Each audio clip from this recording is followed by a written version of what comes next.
আসসালামু আলাইকুম, আশা করি ভালো আছেন। তো এটা হচ্ছে আপনার সিঙ্কের স্ল্যাব। এই সিঙ্কের স্ল্যাব, এটার মাপ থাকবে হচ্ছে কত ভাই?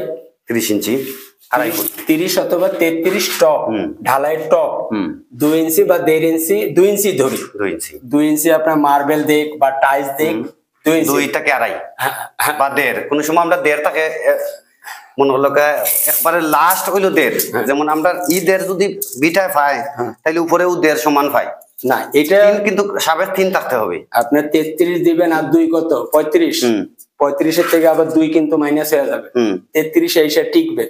এটা প্রথম আমি কি মাপ দিলাম? 33 টপ, ওই টপই আমার কিন্তু টিকবে অবশ্যই ফ্লোর হওয়ার পরে।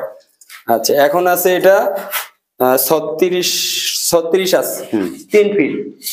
তো এর উপরে আবার আরো 2 ইঞ্চি আছে, তাহলে হয়ে গেল 36 38 ইঞ্চি। তখন হবে কি, এটা ব্যবহার করতে সমস্যা হবে, কারণ হাইটটা বাইরে গেল আমার। ওই নিচের থেকে যদি 2 ইঞ্চি ওঠে তাও আমার কিন্তু ওই 36-এ যায় টপই থাকতেছে, তাই না? এটা কি আপনারা করছেন? আমি করছি। তাহলে এটা তো ভুল হয়েছে।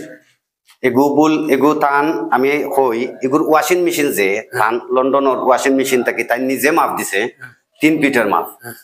এই 3 ফিটেই সারা হয়েছে। এগু আমরা 30 ইঞ্চিতে সারা হয় না, ওয়াশিং মেশিনের হিসাবটা আলাদা না। উনি তো ওটাই বলছে, এর কারণ এগু ওয়াশিং মেশিন এগুর নিচে থাকবে। আচ্ছা, যদি বাড়িওয়ালা বইলা থাকে এটা তার একটা টান, আপনার দায়িত্ব আপনি পালন করছেন অবশ্যই। আচ্ছা, এই সিঙ্কটা এখন যদি বসাইতে যায়, আমি যখন ব্যবহার করব তখন আমার স্টেট দাঁড়ায় থাকতে হবে। অবশ্যই দাঁড়ায় থেকে আমি কাজ করব। অবশ্যই যদি আমি এমনি বেকা হই, নাইলে এমনি খাড়া যদি করি তাহলে ওটা মুশকিল। অবশ্যই এগুলো স্ট্যান্ডার্ড মাপ। একটা চুলা যখন ব্যবহার করবেন তখন কি এমনি ঘুরে ঘুরে ব্যবহার করবেন? জায়গায় দাঁড়ায় থেকে ওটা লাড়াচাড়া দিতে হবে, তাই তো? অবশ্যই অবশ্যই। আচ্ছা, এই কলের পয়েন্টও কিন্তু ভুল হয়েছে। এটা হাইট হবে উঠবো 9 ইঞ্চি আরো উঠবে। হাউস এমনি ঠিক আছে। তো এই একটা আর একটা বুলানো আছে। জি, আসেন। এগু ওই সেলেফ গ্রং এগু আর নাম তো, কারণ চুলা হইলে কি ডেগর মুড় দেখা যাইতো না। আউটও তান্ডে কো হইছে 2 ফিট 24 আমরা এগু 15 ইঞ্চি। তখন চুলাটা 1 ফুট চুলায় উঠে, উঠার পরে মনে করলো এগু ডেগর মুড় দেখা যায়। এটা আরো হাইট কমছে। এটা কি স্ল্যাবের উপরে হবে চুলা? হ্যাঁ, চুলা এগু মাটির চুলা হবে, আর এটা হইব গ্যাসের চুলা। ও, এই মাটির চুলা এগু যদি 1 ফুট গাতা না থাকে তাইলে কি আগুন হবে? হবে না। তাইলে এটা আরো নিচে নামতে এগো টানতে আমি বলে দিছি। মাটির চুলা যদি এটা হয়ে থাকে, এই চুলা জায়গায় বসায় তারপরে এটার মাপ নিতে হবে, কারণ ওইটা কিন্তু আনসাইজ। আমরা চুলাটা ব্যবহার করে অভ্যাস, এটা কিন্তু ব্যবহার করে অভ্যাস না। কথা ক্লিয়ার?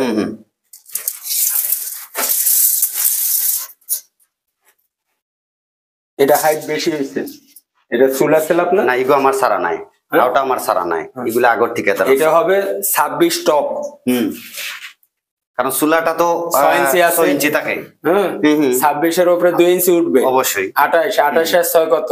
28 আর 6 হইলে কি আপনার 34। তো এটা 4 ইঞ্চি রং নামবে। হাউটাও রং। হ্যাঁ, এগুলা টান আগর সারা। এগুলো 30, এটা আবার 31 রং। ওইটা আছে 30, এটা আছে 31। এগুলো রং। এগুলো কি বাড়িওয়ালা বলছে? না, এগো তাইন যে আগের যে ঠিকাদার ছিল সে করে গেছে। তো এগুলার জন্য আমি উনার সঙ্গে কথা বলছি যে ভাই এগুলা রং এগুলো নামানি লাগবে। তখন বলছে না, এগুলা চুলা হওয়ার কথা ছিল। আমি বলছি যে আমি খরিয়া দিয়া যাই কি, তাই হচ্ছে যে জেলা চলা করিলাও, কিন্তু আমি বাদে এগু করি নাই। বলছি যে এগু ছেলে নিচে নামতে হবে, তার বাদে চুলা হতে হবে। বা এগুলো আমি যতগুলো আসিল উনাকে বলছি। এটা কি আপনি থাকার আগেই হয়েছে? হ্যাঁ, আগে হয়েছে। আচ্ছা, দেখেন একটা জিনিস খেয়াল করেন, যে বাড়িওয়ালা তিনি হয়েছে প্রবাসী। এখন আমার এই কাজ দেখ বা আপনার এই দিক, একটা বিশ্বাস নিয়ে কিন্তু দেওয়া হয়েছে। অবশ্যই এই স্ল্যাবটা আবার ভাঙতে হবে, আবার করতে হবে। ক্ষতিটা তো মালিকেরই। ক্ষতিটা কিন্তু সর্বোপরি বাড়িওয়ালার। অবশ্যই ওনারা প্রবাসে থাকে, ওনারা উন্নত মানের জিনিস ব্যবহার করে, অনেক পরিশ্রম করে ইনকাম করে তারপরে একটা স্বপ্নের বাড়ি হোক যাই হোক করে। অবশ্যই। তো আমরা চিন্তা করি যে কাজ করব, টাকা নিব। এখন টাকাটা কোনটা নিতেছি সেটাও কিন্তু আমাদের হিসাব করা খুব প্রয়োজন। কারে নিয়ে যায় খাওয়াইতেছি সেটাও দেখা প্রয়োজন। কথা বুঝছেন নি? এখন এই যে ক্ষতিগুলা এত সুন্দর করে ডিজাইন করে বাড়ি করছে, এটা কিন্তু আমাদের বাংলাদেশে কোনো ডিজাইন নাই, এশিয়ার ডিজাইন না, এটা তারা লন্ডন যে দেশে থাকে ওই দেশেরই হইতে পারে। কথা বুঝছেন নি? আচ্ছা, এখন এই যে জায়গায় জায়গায় যে ক্ষতিগুলো, এই স্ল্যাবটা যদি ভাঙতে যায় এটা আবার করতে হবে অবশ্যই, এগুলা টাকাগুলা খরচ হইতেছে। হ্যাঁ অবশ্যই। তাইলে এখন এই প্রবাসীরা এরকম মনে করেন যে আমি আর একটা জিনিস খেয়াল করেন, এই যে ছাদ, এটা আপনার এগুলো ছাদ আরো সমস্যা আছে। আরো সমস্যা হলো যে ঠিকাদার প্রথমে ছিল ওই ঠিকাদার কিন্তু ওইটা ডালাই দিছে, ডালাইটা কিন্তু মজবুতি না। এখন যদি শ্রেণী মারা হয় আগলস বালু মাল উঠে বা পাথর উঠে যায়, এগুলা টেম্পার নাই। কি হয়েছে বুঝছেন? এগুলা উনাকে বলা হচ্ছে। আচ্ছা স্যার, আমরা দেখলাম যে ওখানে 5 ফিটারও কিছু কাজ হয়েছে, যে তারা ভাঙতেছে তখন এগুলা যেমন জুরি জুরির মতো লাগে, উর্বর, মানে আঙ্গুল দিয়ে খোঁচা দিলে মনে হয় যেন উঠে যায়। এগুলা নষ্ট করে গেছে ওনাই মনে হয় বাইনা জলসাদ যেরকম ঢালাই দেয়, জলসাদ ওই টাইপের। এখন এগুলার যদি এই যে সমস্যা, এগুলার সমস্যা করতে হলে অন্তত পক্ষে 2 ইঞ্চি সিপ পাথরের ঢালাই দিতে হবে।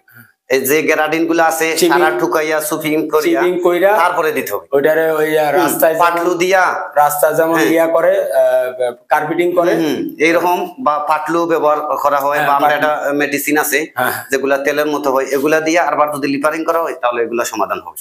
আচ্ছা দেখেন, এত বড় ছাদ দিছে, এই ছাদ ঢালাই দিছে, এই ছাদ এখন যেমন আমাদের স্যানিটারি যখন আমরা ছিদ্র করতে যাই তখন বোঝা যায় যে ছাদটা কতটুকু শক্তি হয়েছে, কতটুকু দুর্বল হয়েছে। হ্যাঁ, উনি এই ভাই নিজেই সাক্ষী যে এগুলো একলাই উঠা যায়, মানে কিছু দিয়ে যদি কোপ দেওয়া যায় বা চিবিং করতে গেলে আমার মনে হয় অর্ধেকে উঠা যাবে।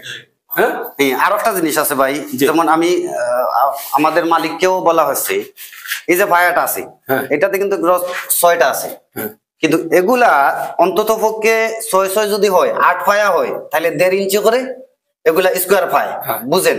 কিন্তু এগুলা 1 ইঞ্চি ভাঙ্গার পর রড মিলে, 1/2 ইঞ্চি ভাঙ্গার পর রড মিলে, এগুলো কি টেপার হয়েছে? হয় নাই। আমরা অন্তত পক্ষে যদি 8 ইঞ্চি ফায়া দেই, 4 ইঞ্চি রডর ফিঞ্জিরাটা দিই, যাতে 2 ইঞ্চি করে সে সাবেক ফায়, যাতে কোনো সময় টেম্পার না নেই। কিন্তু এগুলাতে রং আছে, অনেক রং আগে করা হয়েছে, আগে মানে কাভারিং ছাড়া তো আর এটা টিকসই হবে না। এগুলা ওখানেই ছিল, যদি খুব উপরেই থাকে কোনোভাবেই যদি কাজ করতে যায়, কোনোভাবে টাচিং হয়, ওখানে হাওয়া ঢুকলে এটা খুব দ্রুত ফাটা দেবে, ফাটল শুরু করে দেবে, হবে। আসেন উপরে। আচ্ছা দাঁড়ান, তো দেখেন যে আপনার টাকা দিয়ে কাজ করাইছে, এখন কাজ করে দেখেন কাজের কি পরিস্থিতি। মানে প্রবাসীদের, এটা আমার যে বাড়িওয়ালা যিনি পাঠাইছেন উনি মানে অনেক কষ্ট তার, বা অনেক কষ্ট লাগতেছে। এখানে যারাই কাজ করছে তারা তো দায়িত্ব পালন করেই নাই, যদি করতো তাহলে এই সমস্যাগুলো বের হতো না। হ্যাঁ, আর এখন এই জন্য আপনারা খেয়াল করবেন কাজ করার সময় দায়িত্বশীল। আমি একটু আগে একটা ভিজিট করে আইছি, এত সুন্দর হাজিরায় কাজ করাইতেছে, কলম দেখলে চায় থাকতে মন চায়, একদম স্ট্রেট। হ্যাঁ, গাঁথনি করছে কি সুন্দর, এক লাইনে গাঁথনি, গেট বিম ঢালাই দিছে এক লাইনে, অবশ্যই মানে দেখলেই ভাল লাগে। আচ্ছা যাক, আমরা পরে যাই। এই রুমে আবার এই পাশে এগুলা কিন্তু আমাদের কাজ, আমি নিজেই করছি, এগুলাই আমার নিজের কাজ, আমি ডিজাইনের কাজ করি। আচ্ছা আচ্ছা, এরপরেও আমি উনার অনেক কাজ আছে যেগুলো আমি নিজে বহন করে নাই, বা আমি নিজে করে দিছি। আর একটু লাগবে দাঁড়ান। এই যে ডিজাইনের কাজ করছে, এইটা মোটামুটি একুরেট আছে 2 পাশের লাইনে। হ্যাঁ, এটা ঠিক আছে। ওই পাশে বাথরুম আছে না? বাথরুম আছে। খুলিলাও ওবা চাবি আনো, আনিয়া খুলিলাও।